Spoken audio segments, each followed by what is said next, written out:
Yang kita tunggu-tunggu presentasi dari Bapak Mardiasmo.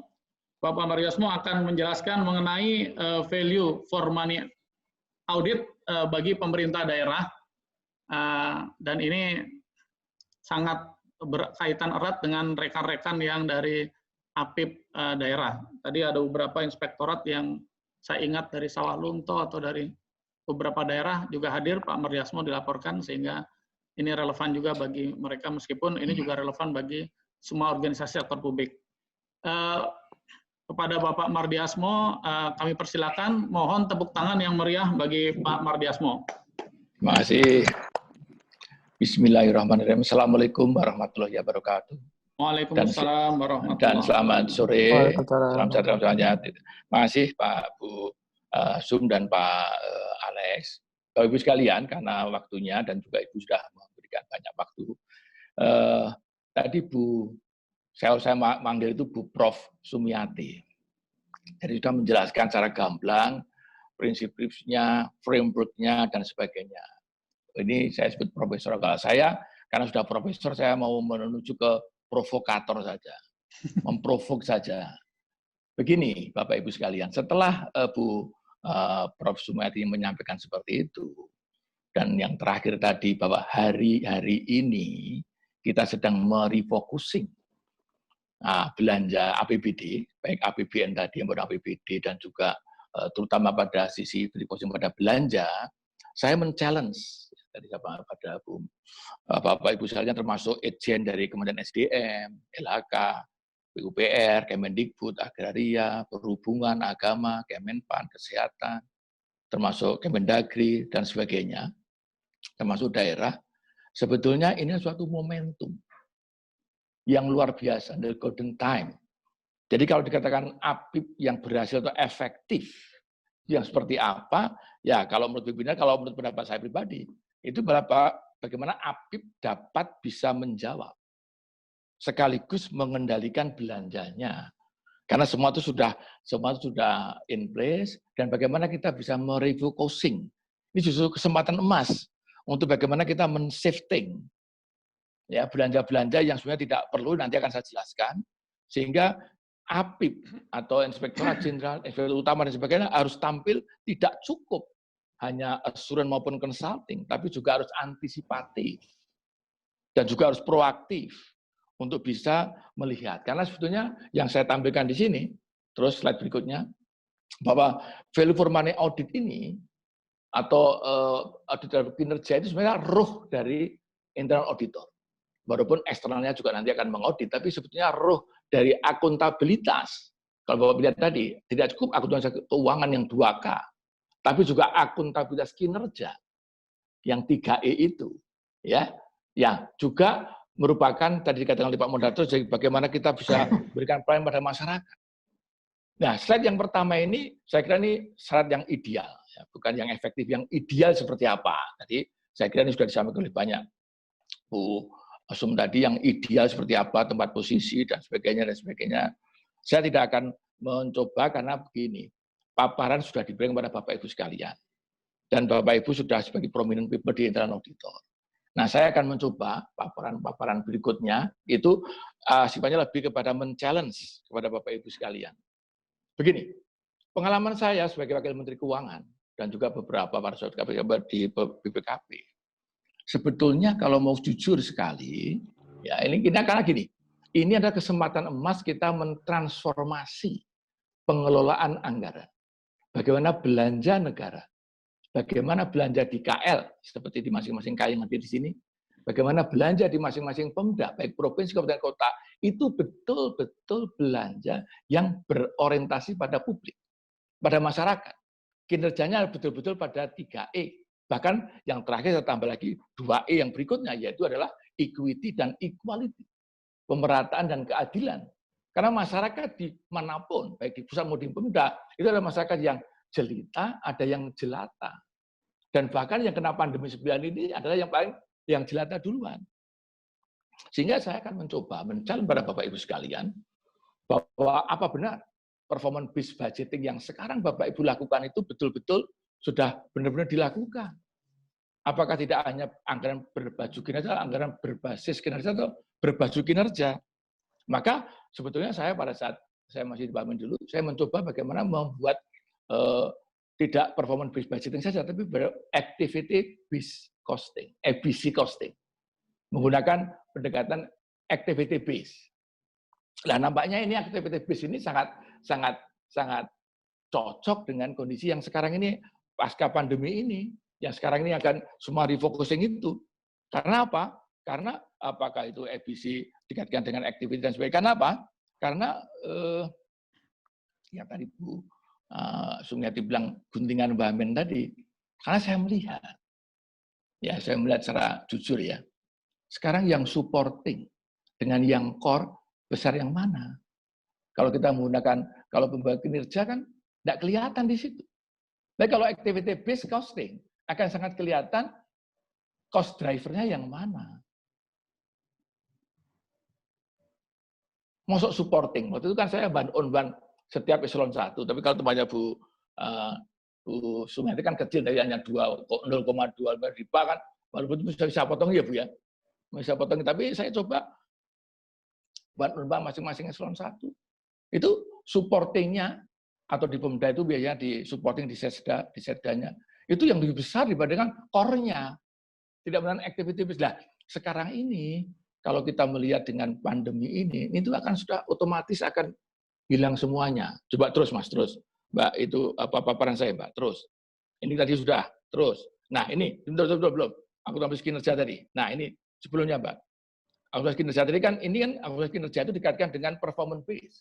Ya, value for money audit. Terus.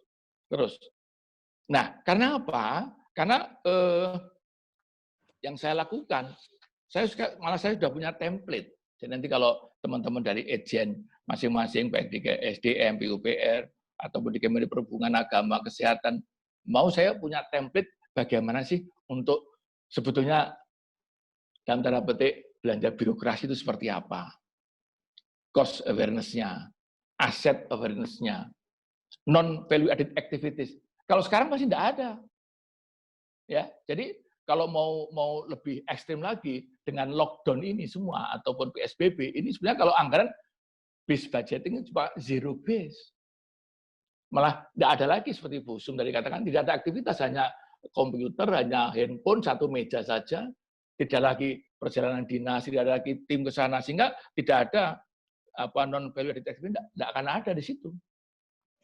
Jadi saya men-challenge Bapak Ibu sekalian, bagaimana teman-teman APIP, Inspektorat Jenderal Irtama Abdi Daerah itu bisa mengawal dengan refocusing APBN atau APBD atau anggaran ya. Kita fokus pada anggaran ke kementerian lembaga deh.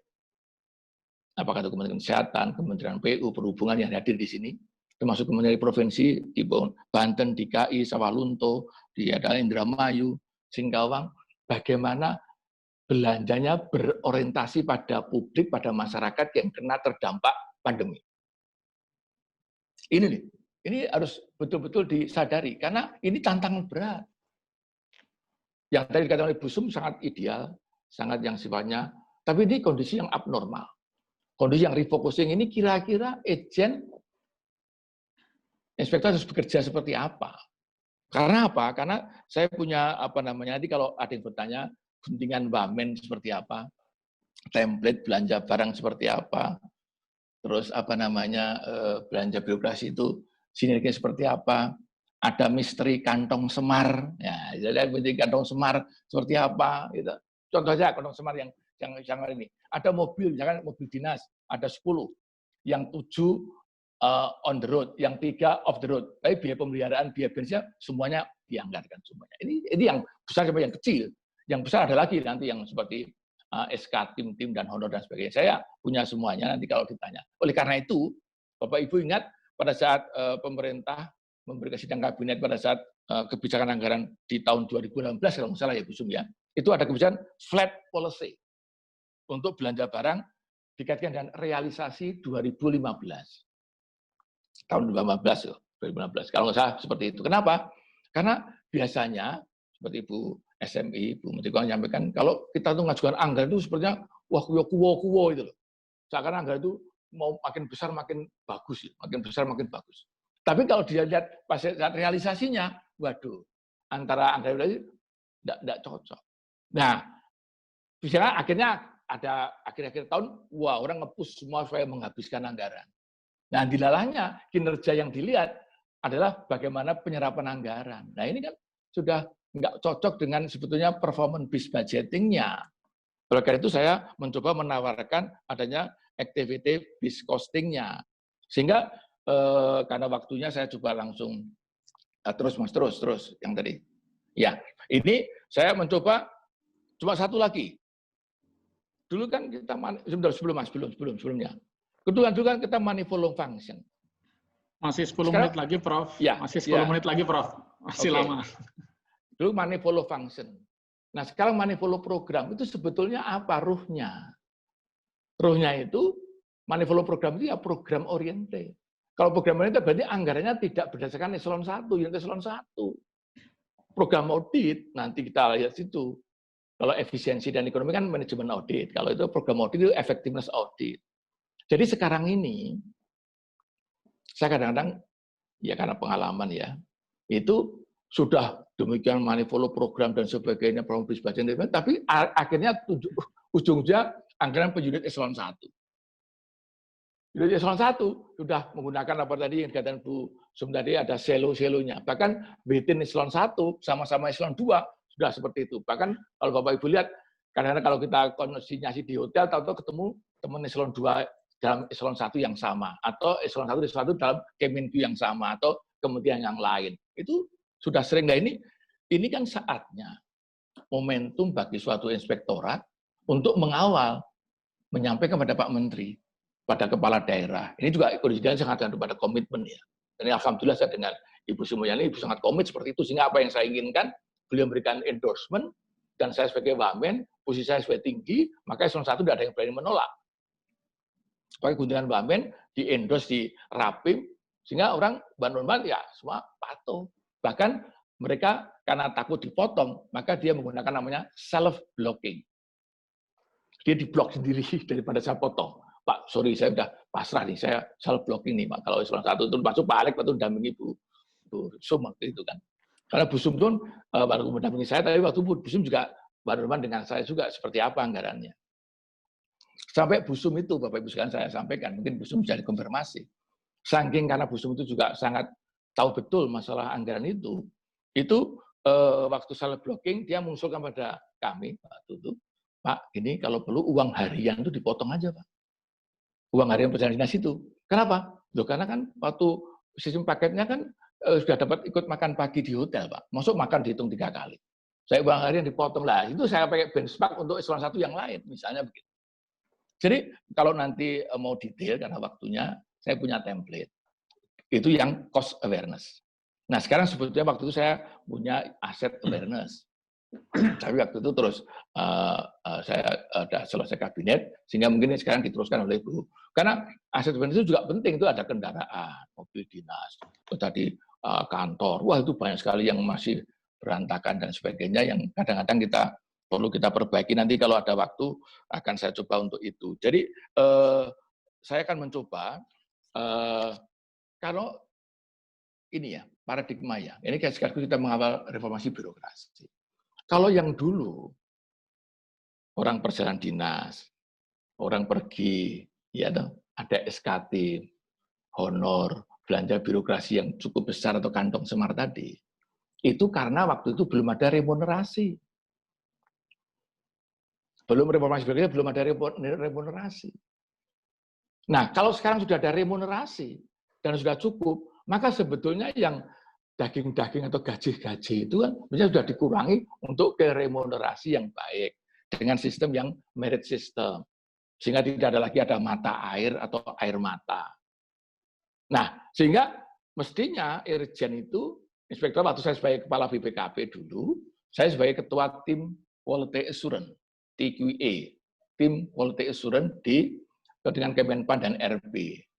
Sehingga pada saat ada kemudian lembaga yang mengajukan kenaikan reformasi birokrasi tunjangan tukin ya misalnya dari berapa? 34 sampai dari 60, 75 atau 80. Kalau Kemenpan sudah 100%. Itu kami mengevaluasi. Nah, disitulah saya menemukan beberapa SK timnya itu banyak sekali, honornya wah kalau saya ceritakan cukup ya, ngeri lah di situ. Sehingga itu sebetulnya yang harusnya dihilangi, dikurangi sendiri, terus dikembalikan dibentuk dalam bentuk remunerasi. Nah, dengan remunerasi kita menggunakan yang sifatnya fully reimbursed. Sehingga seperti di luar negeri, ya gaji itu cuma sekali saja, yang lainnya itu hanya fully reimbursed. Sehingga betul-betul niawa itu kita itu betul-betul untuk kinerja. Nah, oleh karena itu dengan adanya pandemi ini, saatnya lah kita mentransformasi dengan otomasi. Jadi kita ambil hikmahnya, kita kapitalisasi. Karena sebetulnya tadi ada 3 ya. Kalau yang sekarang itu lebih baik incremental, masih walaupun katakan performance based itu masih incremental Pak Alex, masih incremental lah gitu ya. Masih manifollow function, masih ke unit echelon 1. Mestinya bayangan saya sekarang ini dengan kondisi yang itu akan lebih cocok kalau kita menggunakan ABC based on performance. Jadi ada activity base. Nanti kita lihat cost driver-nya. Ya. Tapi teman-teman Itjen bisa terima kasih pada saya loh waktu itu, karena waktu itu mau dipotong seluruh perjalanan dinas ya, oleh Direktur Jenderal Anggaran mau dipotong semua, tapi bilang jangan, kalau Itjen ya BPKP itu perjalanan dinas itu bagian dari core, bukan untuk supporting, sehingga jangan dipotong waktu itu kan, sehingga tidak dipotong, temannya Busung ada dipotong perjalanan dinasnya, karena betul-betul untuk audit. Kalau audit tanpa ada kunjungan ke fieldwork dan sebagainya waktu itu kan ada, itu bagaimana? Ya Pak, sehingga kita coba untuk itu. Jadi betul-betul kita lihat activity base. Yang berikutnya yang penting lagi adalah follow program. Jadi kalau Pak Presiden Jokowi, ini follow program itu ada bagaimana kelanjutannya ke bawahnya. Itu tidak ke unit echelon 1, ke program. Nah, sekarang kan program. Nah, sekarang ada program untuk mengatasi pandemi. Maka anggaran seperti echelon 1 yang tidak prioritas, tidak penting kan semua diarahkan ke bagaimana bisa upaya pencegahan dan bagaimana mengatasi agar pandemi atau COVID-19 itu segera hilang. Nah, hingga anggarannya harus ke sana. Sampai 4 opsi mati yang dikatakan Bu. Nah, itu masing-masing KL seperti apa? Refocusing-nya seperti apa? Dan ingat ya Bapak Ibu sekalian bahwa yang kami minta bang saya potong-potong tadi, refocusing tadi itu tidak diambil ya, tapi dikembalikan unit yang bersangkutan untuk new inisiatif. Untuk ini agar betul-betul kita itu berdasarkan kinerja dan pelayanan tadi pada masyarakat. Nah, sekarang tantangannya jauh lebih pas lagi, relevan, karena ini kondisi yang sekarang ini tadi katakanlah Pak Alex bilang seperti di kaca semua transparan, akan orang melihat di Itjen misalnya di perhubungan, di PUPera, di agama, dimanapun Itjen di KL di Indonesia akan dilihat. Gimana ini bisa mengawal nggak ini anggarannya?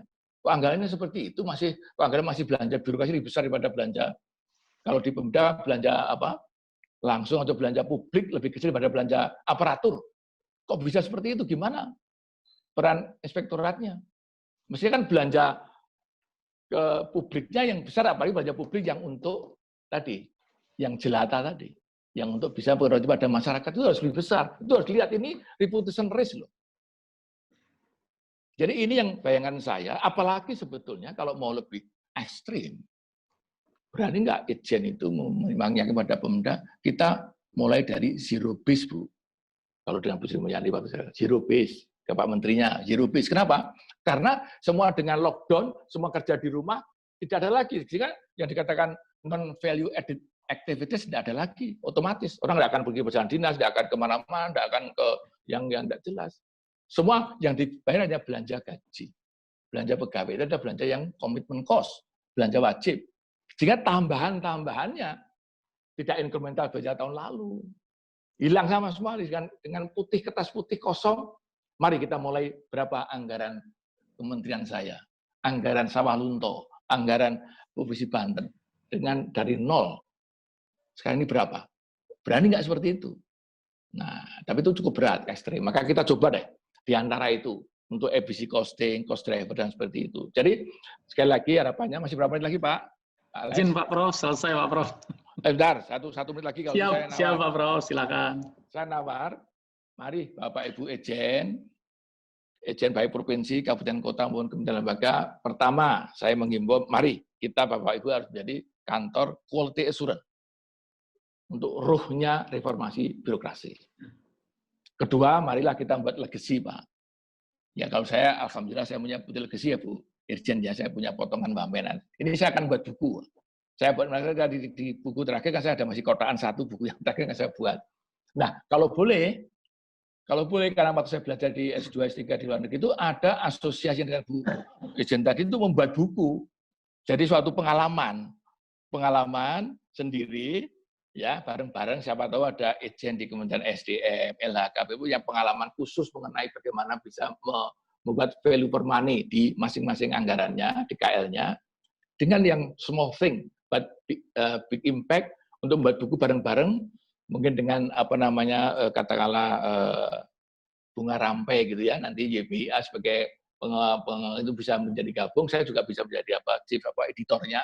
Saya akan tulis dulu potongan wamen itu seperti apa, anggaran FBC costing itu seperti apa, terus sampai kuing itu detail sampai satu item, karena itu kan sebenarnya kan kalau Bapak lihat kan 12 digit itu kan kalau di dalam karena digital. Kalau yang 4 digit itu banyak yang disembunyikan ya bagian terakhir itu, sehingga banyak orang yang nggak tahu.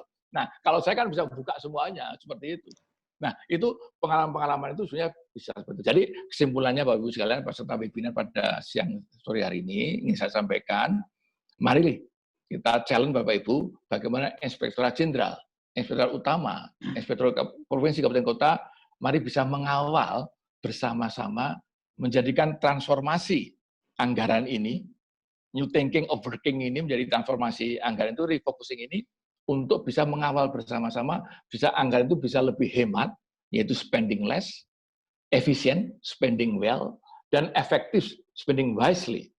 Dan juga equity dan equality sehingga betul-betul bisa kue pembangunan itu diberikan kepada masyarakat baik yang jelita maupun yang jelata, terutama yang jelata yang baru kena dampak karena pandemi 19 itu yang dampak maksudnya yang orang-orang kecil dulu yang jelata. Oleh karena itu bagaimana anggaran bisa berpihak ke sana, berfokus ke sana, bershifting ke sana dengan dikawal yang lebih proaktif, yang lebih antisipatif oleh para inspektur. Itulah yang disebut dengan inspektorat yang efektif. Demikian Pak, terima kasih. Assalamualaikum warahmatullahi wabarakatuh. Waalaikumsalam warahmatullahi wabarakatuh. Terima kasih Bapak Profesor Mardiasmo yang telah memberikan presentasi yang inspiratif, provokatif, dan sangat cost conscious Pak. Jadi sadar terhadap biaya betul Pak. Semoga harapan Bapak supaya kita jadi quality assurance dan meninggalkan legacy dalam hal value for money audit bisa tercapai.